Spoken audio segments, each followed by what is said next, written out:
Lagi-lagi, Minato Kane Sensei ngasih lihat secara gamblang pikiran-pikiran tergelap manusia dan bagaimana manusia bisa berubah menjadi monster seketika cuma dalam hitungan detik.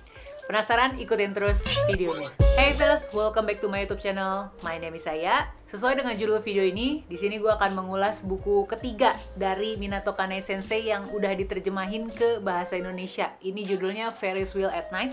Yang ini gue megang versi daminya, jadi bukan cetakan akhir karena bukunya sendiri masih dalam periode pre-order sampai tanggal 9 September besok. Kalau kamu pengen beli, pengen ikutan pre-order, mendingan kunjungi Instagram penerbit Haru untuk cari tahu gimana caranya. Karena gue yakin pasti udah banyak banget nih yang penasaran bagaimana impresi gue setelah menutup buku ketiganya Minato Kane Sensei yang udah diterjemahin ini. Mari kita mulai aja videonya. Seperti biasa ya, gue akan mulai dengan menyampaikan blurb supaya kamu kebayang ini tuh ceritanya sebenarnya tentang apa, baru nanti kita masuk ke review atau ulasannya. Jadi Ferris Wheel at Night ini akan berfokus nyeritain tentang dua keluarga, yaitu keluarga Takahashi dan keluarga Endo yang tinggal di sebuah kawasan elit bernama Bukit Hibari. Pada satu malam, kepala keluarga Takahashi yaitu bernama Hiroyuki mati terbunuh dan istrinya menyerahkan diri ke polisi sebagai tersangka. Yang jadi permasalahan selanjutnya adalah bagaimana anak-anak mereka ini akan dipandang gitu setelah kejadian tersebut. Apakah mereka otomatis jadi anak korban atau malah jadi anak dari pembunuh? Dan bagaimana pula tetangga mereka, keluarga Endo, menyikapi tragedi pembunuhan yang terjadi di rumah tepat di depan mereka. Itu tadi blurbnya, sekarang kita masuk ke bagian reviewnya. Pertama kita bahas dulu tentang narasinya ya. Narasinya tuh masih sama gitu seperti yang gue temui di novel sebelum ini, yaitu Confessions dan juga Penance. Jadi kayak seolah-olah lagi berdialog gitu sama pembaca. Apa ya namanya? POV kedua kah? Kalau kamu tahu mungkin bisa tulis di kolom komen di bawah ya.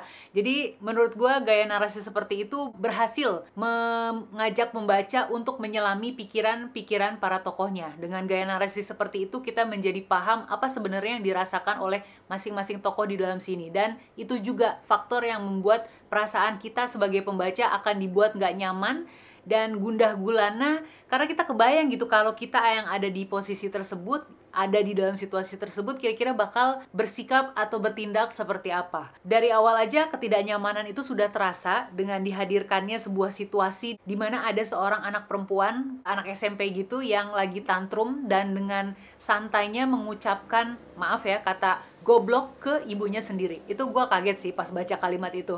Gue yang baca aja kaget gimana ibunya yang menghadapi kondisi anaknya yang kayak gitu. Oke, balik lagi ke pembahasan tentang narasi. Jadi di dalam cerita ini tuh terbagi menjadi beberapa bab. Dan setiap babnya itu nanti akan ngebahas satu keluarga. Jadi misalnya bab 1 itu ngebahas tentang keluarga Endo. Terus nanti lanjut bab kedua bahas tentang keluarga Takahashi. Begitu seterusnya secara bergantian. Nanti di dalam satu bab itu akan ada pembagian lagi yang dibatasi dengan keterangan hari, tanggal, dan juga jam. Awal-awalnya gue sempet agak kebingungan sih dengan penanda berupa keterangan waktu tersebut. Tapi kesana-sananya setelah paham gitu ya, setelah bisa ngikutin justru seru gitu. Karena gue jadi bisa menyusun kegiatan yang dilakukan oleh setiap tokoh mulai dari pagi tanggal sekian sampai tanggal seterusnya. Jadi kita sebagai pembaca tahu nih, sebelum kejadian malam pembunuhan tersebut, paginya tuh si para tokoh nih kegiatannya ngapain aja dan apa yang mereka hadapi. Sampai sini kasih like dulu dong videonya kalau kamu suka. Makasih banyak. Sekarang kita masuk ke pembahasan tentang alurnya. Kalau tadi narasi, sekarang kita bahas tentang alur alias plotnya. Dari awal aja kita kan udah disodorin ya dengan kejadian tidak mengenakan yang tadi gue sebutin itu tentang anak perempuan SMP yang suka tantrum dan mengucapkan kata-kata kasar seenak udelnya. Setelah itu gue dihadapkan lagi dengan kejadian tragedi pembunuhan itu. Selanjutnya kita akan menelusuri gitu kegiatan masing-masing tokoh dan karakter mereka ketika berinteraksi dengan orang-orang sekitarnya. Perlahan-lahan penulis akan mengupas lapisan demi lapisan sifat asli para tokoh yang ada di sini. Kita diperlihatkan pikiran-pikiran jujur mereka dan dari situlah perasaan tidak nyaman akan membuai pembaca sepanjang cerita. Itu yang bikin nagih menurut gue, dan juga ada situasi-situasi di dalam sini yang gue yakin kita pasti bisa relate, yaitu situasi dalam bermasyarakat dan juga situasi dalam berkeluarga. Setelah perlahan-lahan dituntun untuk mengenal sifat asli dari setiap tokoh, kita akan masuk ke sebuah klimaks yang cukup mengerikan, di mana kita bisa melihat bahwa manusia bisa berubah menjadi monster seketika cuma dalam hitungan detik. Nanti setelah itu alur menuju endingnya menurut gue agak sedikit berkurang ketegangannya, tapi justru di bagian itulah kita akan mendapatkan potongan-potongan akhir untuk membentuk gambaran utuh mengenai apa sebenarnya yang terjadi pada malam pembunuhan tersebut. Sekarang ngebahas tentang karakternya. Penggambaran karakter dari setiap tokoh yang ada di sini disampaikan atau dipaparkan lewat pikiran-pikiran mereka dan juga tingkah laku mereka yang mana sangat berbeda antara satu dengan yang lainnya. Daya tarik dari novel psikologi thriller atau thriller psikologis menurut gue terletak pada bagaimana pembaca bisa mengetahui pikiran terdalam, pikiran paling jujur dari setiap tokoh yang terlibat dalam cerita tersebut. Dan novel ini menawarkan hal yang sama. Kita akan bisa melihat bagaimana kadang-kadang seorang ibu bisa menjadi sangat egois terhadap anaknya. Kita juga bisa melihat bagaimana perbedaan prinsip mempengaruhi hubungan antara suami dan istri meskipun mereka sudah menikah sekian lama. Dan masih banyak lagi karakter-karakter, pikiran-pikiran dari setiap tokoh di sini yang mungkin bisa kita temui sehari-hari dan itu diutarakan secara gamblang. Kalau bicara tentang kekurangan dari novel ini terletak pada endingnya. Karena gue kurang paham gitu dengan maksud endingnya, dan ini gue temui juga sebenarnya di novel Penance. Ada satu pertanyaan di novel itu yang sebenarnya nggak kejawab, tapi kayaknya memang penulis meninggalkan kondisinya seperti itu, dibiarkan menggantung supaya pembaca bisa menginterpretasikan sendiri-sendiri. Selain ending, yang kedua adalah tentang arti Ferris wheel itu sendiri, alias biang lala gitu ya.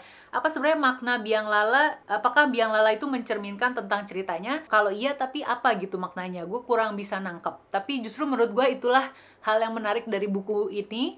Kedua hal tersebut, ending dan juga mengenai makna biang lala, bisa banget jadi bahan diskusi kita nih sesama pembaca setelah selesai menutup bukunya. Karena lagi-lagi seperti yang udah gue sampaikan tadi sebelumnya, kekuatan novel ini terletak pada pemikiran gamblang para tokoh yang dipaparkan secara detail dan menimbulkan perasaan tidak enak yang nagih untuk terus diikutin sampai akhir. Hal-hal menarik lain yang gue dapatkan dari novel ini banyak sih, sebenarnya ada banyak. Salah satunya adalah mengenai perumpamaan-perumpamaan yang dipakai oleh penulis ke dalam ceritanya. Ada beberapa yang bisa langsung gue pahami, ada yang kayak sampai sekarang masih kepikiran ini maksudnya apa ya pakai perumpamaan seperti itu gitu. Dan itu lagi-lagi bakal jadi poin yang menarik untuk kita diskusikan kalau nanti kita bikin diskusi barengan. Karena pertimbangan-pertimbangan tersebut, gue mau kasih Ferris Wheel at Night ini rating 4,5 dari 5 bintang. Turun sedikit dari rating novel sebelumnya yang gue baca, tapi tetap novel ini berhasil mengobati rasa kangen gue terhadap tulisannya Minato Kane Sensei, dan gue gak sabar untuk ikutan acara meet and greet-nya tanggal 11 September besok. Buat kamu yang belum nonton, gue sudah membahas novel Minato Kane Sensei yang sebelumnya terbit, yaitu Penance, ada di sini. Kamu juga bisa nonton spoiler discussion novelnya Minato Kane Sensei yang berjudul Confessions di sini. Dan jangan lupa subscribe supaya nggak ketinggalan video-video gue selanjutnya. Dan kita ketemu di video yang ini dan yang ini. See ya!